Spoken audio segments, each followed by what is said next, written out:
Taste the Daily.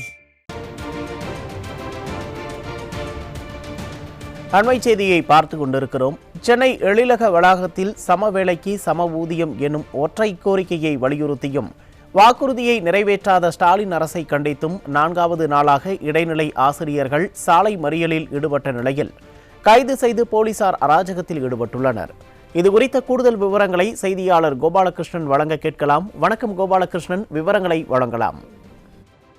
Umesh வணக்கம். அதாவது தமிழகம் முழுவதும் உள்ள அரசு பள்ளிகளில் இடைநிலை ஆசிரியர்களாக பணியாற்றி வரும் சுமார் 10,000 ஆசிரியர்களுக்கு ஊதிய முரண்பாடு இருப்பதாக கூறிதான் இந்த போராட்டத்தை தற்போது இடைநிலை பதிவு மூப்பு ஆசிரியர்கள் இயக்கத்தினர் மேற்கொண்டு வருகின்றனர். குறிப்பாக சென்னை காமராஜர் சாலை உழைப்பாளர் சிலையிலிருந்து எழிலகம் வரை பேரணியாக வந்த இடைநிலை ஆசிரியர்கள் ஆயிரக்கணக்கானோர் திடீரென காமராஜர் சாலையில் அமர்ந்து தங்களது போராட்டத்தை வெளிப்படுத்தினர். குறிப்பாக 2009ஆம் ஆண்டு மார்ச் மாதத்துக்கு பின்னால் பணியில் சேர்ந்த இடைநிலை ஆசிரியர்களுக்கும் 2009ஆம் ஆண்டு அதே மார்ச் மாதத்துக்கு முன்னால் பணியில் சேர்ந்த இடைநிலை ஆசிரியர்களுக்கும் ஏறக்குறைய 10,000 ரூபாய் வரையில் ஊதிய முரண்பாடு இருப்பதாக கூறி சம வேலைக்கு சம ஊதியம் என்ற ஒற்றை கோரிக்கையை வலியுறுத்தி கடந்த 4.5 ஆண்டுகளுக்கு மேலாக இடைநிலை ஆசிரியர்கள் பல்வேறு கட்ட போராட்டங்களை நடத்தி வந்தனர்.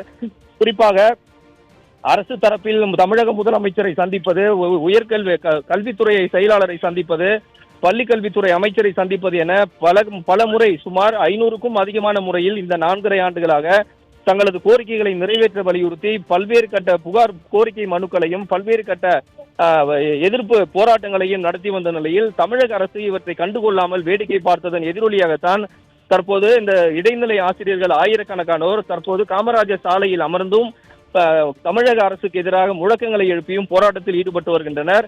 போராட்டத்தில் ஈடுபடக்கூடிய ஆசிரியர்களை காவல்துறையினர் குண்டுக்கட்டாகவும் தரத்தரவென இழுத்து சென்றும் கைது செய்து வருகின்றனர். இதனால் காமராஜர் சாலையில் கடும் போக்குவரத்து நெரிசல் என்பது ஏற்பட்டிருக்கிறது. காமராஜர் சாலை என்பது காலை நேரங்களில், அதுவும் திங்கட்கிழமை காலை நேரங்களில் மிகவும் பரபரப்பாக இருக்கக்கூடிய சாலை. தென் சென்னையையும் வட சென்னையும் இணைக்கக்கூட மிக முக்கியமான இந்த காமராஜர் சாலையில் ஆயிரக்கணக்கான இடைநிலை ஆசிரியர்கள் சாலையில் அமர்ந்து போராட்டத்தில் ஈடுபட்டது பல்வேறு சர்ச்சைகளை எழுப்பியிருக்கிறது. குறிப்பாக தமிழக முதலமைச்சர் செல்லக்கூடிய இந்த சாலையில் இவர்கள் இந்த மறியல் போராட்டத்தில் ஈடுபட்டிருப்பது பெரும் போக்குவரத்து நெரிசலை ஏற்பட்டிருக்கிறது. ஏனென்றால் தமிழக முதலமைச்சருக்கும் பள்ளிக்கல்வித்துறை அமைச்சருக்கும் பல்வேறு கட்ட போராட்டங்களையும் எதிர்ப்புகளையும் தெரிவித்தும் அவர்கள் தங்களது போராட்டத்தை முடிவுக்கு கொண்டு வர எந்தவித நடவடிக்கையும் எடுக்காததால் தற்போது முதலமைச்சர் செல்லக்கூடிய இந்த சாலையில் அமர்ந்து இவர்கள் இந்த மறியல் போராட்டத்தில் ஈடுபட்டிருக்கிறார்கள். இதனால் காமராஜர் சாலையில் பல கிலோமீட்டர் தூரத்துக்கு போக்குவரத்து என்பது தடைபட்டிருக்கிறது. போராட்டத்தில் ஈடுபடும் ஆசிரியர்களை கைது செய்யும் வேளையில் தற்போது காவல்துறையினர் ஈடுபட்டு வருகின்றார்கள். பெண் ஆசிரியர்கள் என்று கூட பாராமல் அவர்களை தரத்தரவென்று இழுத்து சென்று கைது செய்வதை காவல்துறையினர் தொடர் நடவடிக்கையாகவே வைத்திருக்கிறது. ஏனென்றால் ஏற்கனவே இது 4வது நாள் போராட்டமாக பார்க்கப்படக்கூடிய நிலையில் கடந்த 3 நாட்களாக டிபிஐ வளாகம், அதே போன்று சென்னை எழும்பூரில் உள்ள முதன்மை கல்வி அலுவலகம், நேற்று மாவட்ட ஆட்சியர் அலுவலகம் என பல்வேறு கட்டமாக தொடர்ந்து போராட்டங்களை நடத்தி வந்த இடைநிலை ஆசிரியர்களை கைது செய்ய முடியாமல் காவல்துறையினர் ஒரு பக்கம் திணறி வரக்கூடிய நிலையில் போராட்டத்தில் ஈடுபட்டு மறியல் போராட்டம் செய்து வரும் பெண் காவலர்களை தரத்தரவென்று இழுத்து சென்று ஒரு அராஜக போக்கோடு காவல்துறையினர் செயல்படுவதாக இடைநிலை ஆசிரியர்கள் வேதனை தெரிவித்து வருகின்றனர்.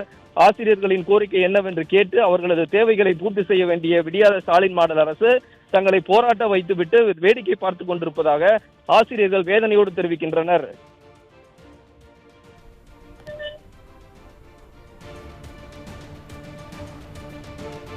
விவரங்களுக்கு நன்றி கோபாலகிருஷ்ணன்.